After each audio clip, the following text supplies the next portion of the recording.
Assalamualaikum warahmatullahi wabarakatuh. Anak-anak sekalian yang Bapak banggakan dan Bapak sayangi semuanya.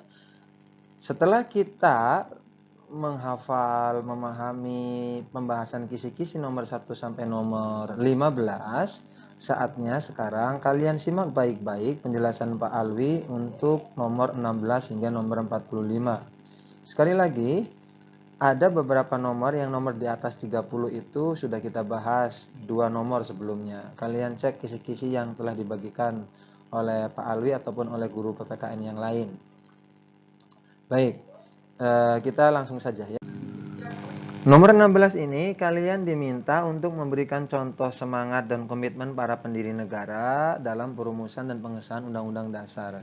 Seperti yang sudah kalian tahu bahwa tokoh-tokoh pendiri negara ini sejak BPUPKI sampai PPKI merumuskan dan mengesahkan Undang-Undang Dasar ini dengan rasa nasionalisme yang tinggi, dengan patriotisme yang sangat bagus, dan sangat bagus dalam menampilkan sikap toleran. Bagaimana kelompok golongan Islam mau mengalah ketika golongan Indonesia Timur yang notabene banyaknya non-Islam itu ingin mengajukan bahwa 7 kata dalam sila pertama itu dihapus sehingga menjadi ketuhanan yang Maha Esa yang kita tahu saat ini.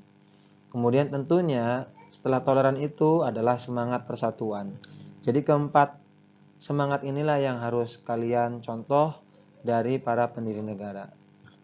Oke, baik. Berikutnya adalah nomor 17 dan nomor 43. Kalian harus dapat mengurutkan tata urutan perundang-undangan sesuai dengan Undang-Undang nomor 12 tahun 2011.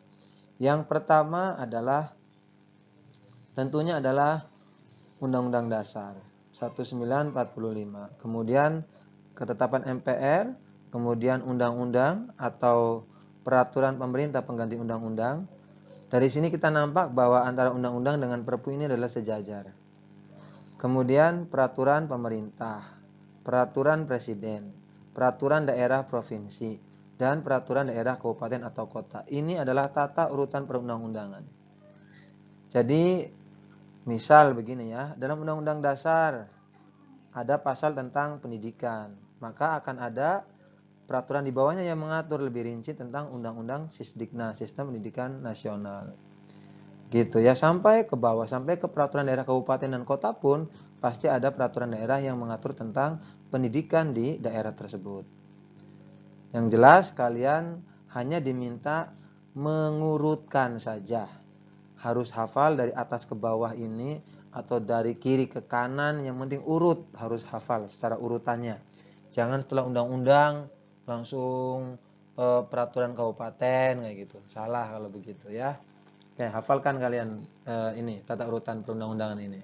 Berikutnya adalah 18 dan 34. Kalian dapat mengurutkan kembali ya, pokok pikiran alinea pembukaan Undang-Undang Dasar. Pertama adalah satu, jadi persatuan. Kalau sudah bersatu, maka akan menuntut keadilan, biar sama antara yang A, antara yang B, begitu ya. Ini untuk dijadikan kalimat saja supaya kalian menghafalnya dengan mudah. Kemudian setelah adil, maka kan ada pemimpin. Nah, makanya pemimpin itu melalui pemilihan umum. Bukti sebagai penerapan dari kedaulatan rakyat. Dan semuanya itu harus berpijak kepada Tuhan. Jadi urutannya adalah yang pertama persatuan, yang kedua keadilan sosial, yang ketiga kedaulatan rakyat, dan yang keempat ketuhanan. Cerita tadi yang Pak Alwi sampaikan untuk mengurutkan ini bukanlah cerita yang berkaitan dengan Undang-Undang Dasar, namun kita buat cerita sendiri supaya kalian tidak tertukar urutannya. Kemudian yang berikutnya Oke, anak-anak sekalian, untuk nomor 1935, nomor 19 dan nomor 35 ini kalian harus bisa menerapkan prinsip kedaulatan. Sebelum bisa menerapkan, kalian harus hafal. Ini prinsip kedaulatannya. Untuk kedaulatan di Indonesia tentunya ya. Yang pertama, sesuai dengan bunyi pasal 1 ayat 1, negara Indonesia adalah negara kesatuan yang berbentuk republik. Kemudian Kedaulatan berada di tangan rakyat dan dilaksanakan menurut Undang-Undang Dasar. Pasal 1 ayat 2-nya. Yang ketiga, ini sebagaimana bunyi pasal 1 ayat 3, negara Indonesia adalah negara hukum. Yang keempat, Presiden tidak dapat membekukan dan garis miring atau membubarkan DPR. Jadi antara Presiden dengan DPR itu tidak bisa saling membubarkan atau menghentikan. Ada mekanisme khusus. Apalagi Presiden tidak bisa membubarkan DPR. Kemudian yang kelima, menteri-menteri di Indonesia itu diangkat dan diberhentikan oleh Presiden. Nah, MPR hanya dapat memberhentikan Presiden atau Wakil Presiden dalam masa jabatannya menurut Undang-Undang Dasar. Nah, nanti penjelasannya di tugas Mahkamah Konstitusi. Tapi kan di kisi-kisi tidak ada penjelasan tentang Mahkamah Konstitusi, anak-anak sekalian ya. Oke, nomor berikutnya. Nomor 20. Peserta didik dapat menganalisis isi alinea dan pokok pikiran dalam pembukaan Undang-Undang Dasar Negara Republik Indonesia tahun 1945. Pokok pikiran yang pertama adalah persatuan. Jadi kalian tidak boleh membeda-bedakan suku, bangsa, dan agama. Kemudian pokok pikiran yang kedua, keadilan sosial. Misal dengan contoh membantu korban COVID-19, membantu korban bencana alam yang lain, misal ada gempa bumi, banjir, dan sebagainya.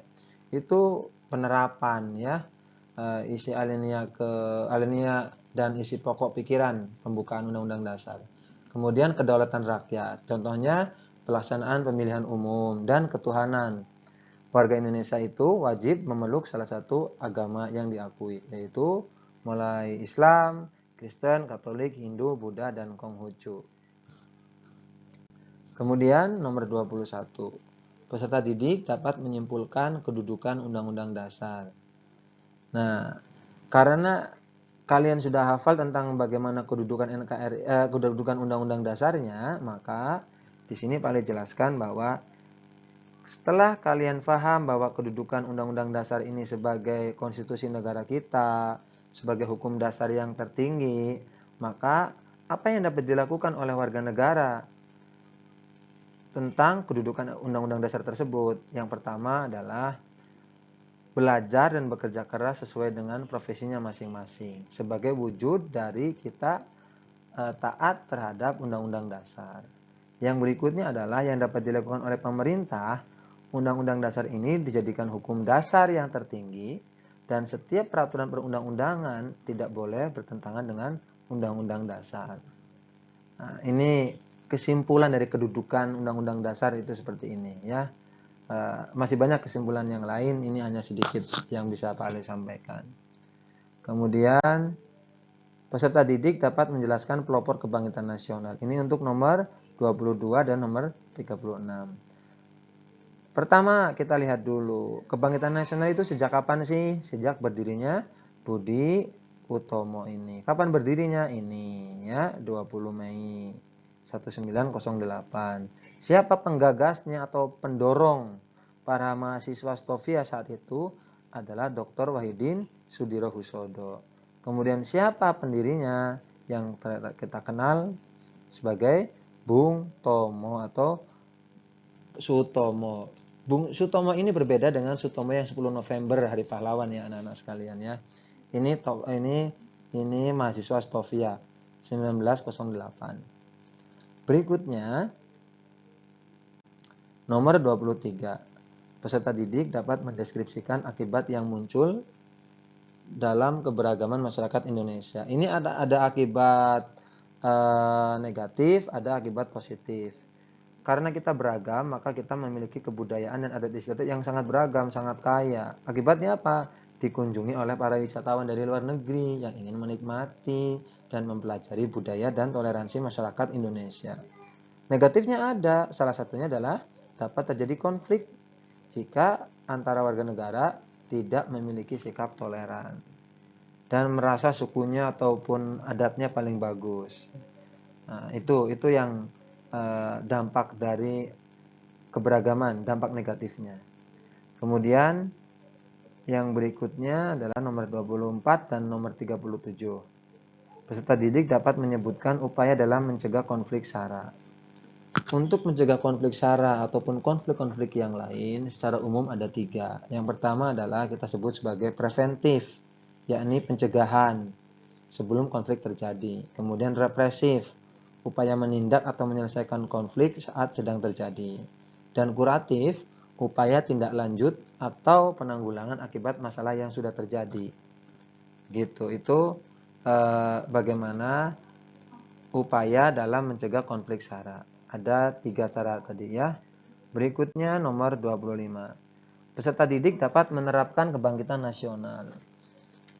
Kebangkitan nasional kan tadi sudah kalian pahami berdirinya oleh siapa, tokoh-tokohnya siapa saja. Nah, dengan kondisi saat ini bagaimana cara menerapkannya?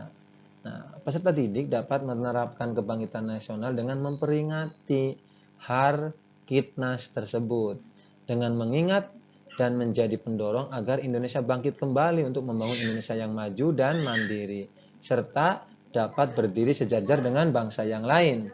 Jadi saat ini, kalian ketika peringatan Hari Kebangkitan Nasional itu, ya tujuannya agar menjadi motivasi, agar bangsa kita itu bangkit kembali, bersatu, menghilangkan hal-hal negatif akibat keberagaman, entah itu saling perang antar suku, saling perang antar desa, dan sebagainya. Supaya apa? Bangkit itu untuk membangun Indonesia yang maju dan mandiri, serta dapat berdiri sejajar dengan bangsa yang lain. Nah, itu secara umum. Hal tersebut dapat dilakukan oleh siswa dengan rajin belajar dan aktif organisasi di sekolah maupun di masyarakat. Itu sebagai bukti penerapan kebangkitan nasional. Berikutnya nomor 26 dan nomor 38. Peserta didik dapat memberikan contoh semangat pemuda masa sekarang. Misal, ya belajar. Tiap hari belajar, tidak hanya saat menjelang ulangan ataupun ujian saja.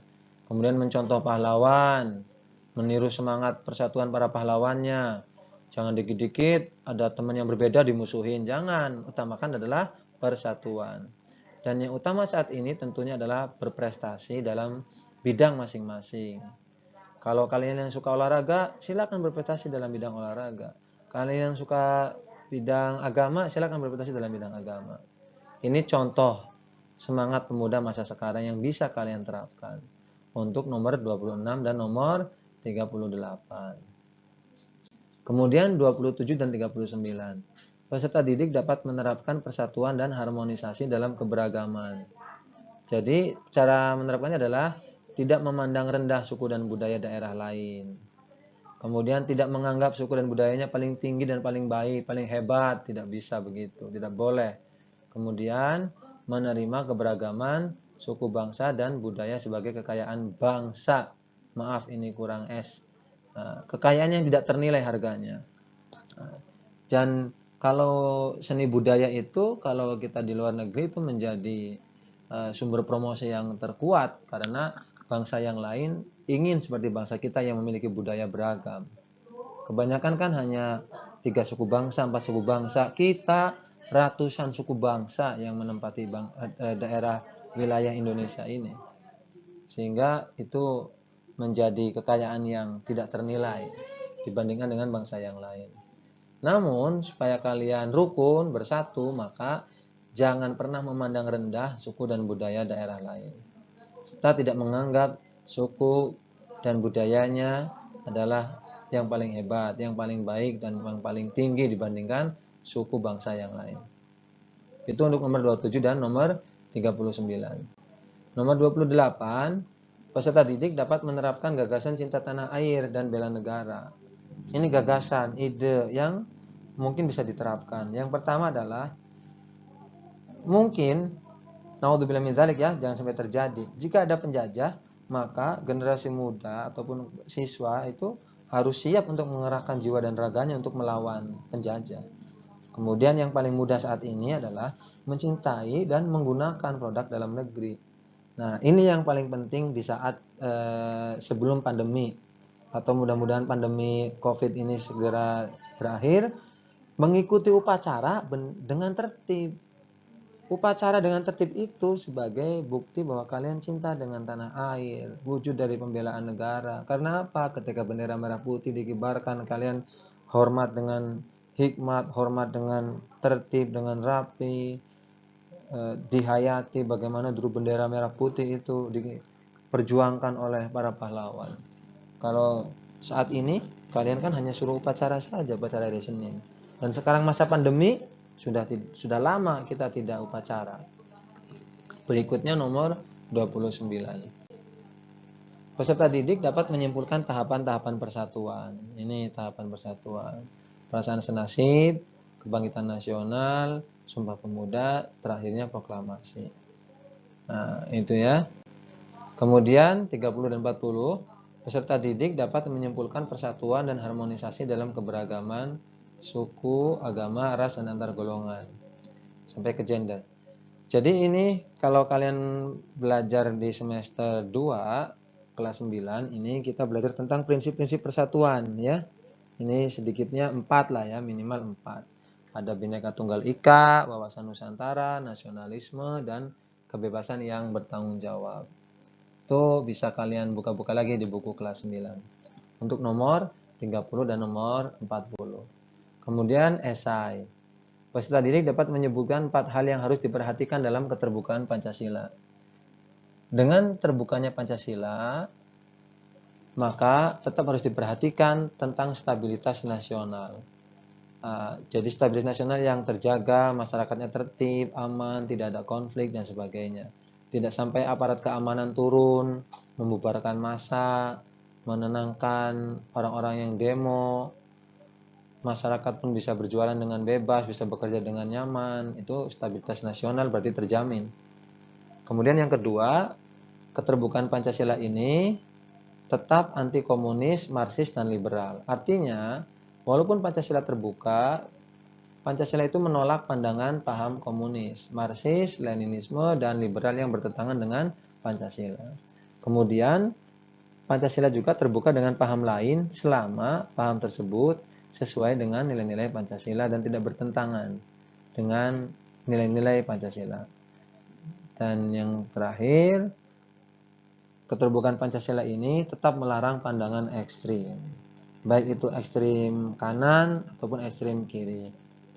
Apa itu ekstrim kanan, ekstrim kiri? Kalian nanti mungkin akan belajar di tingkat selanjutnya.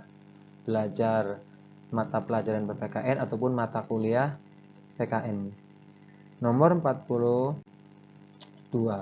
Peserta didik dapat menerapkan perilaku yang sesuai dengan nilai-nilai Pancasila dalam bidang politik dan hukum.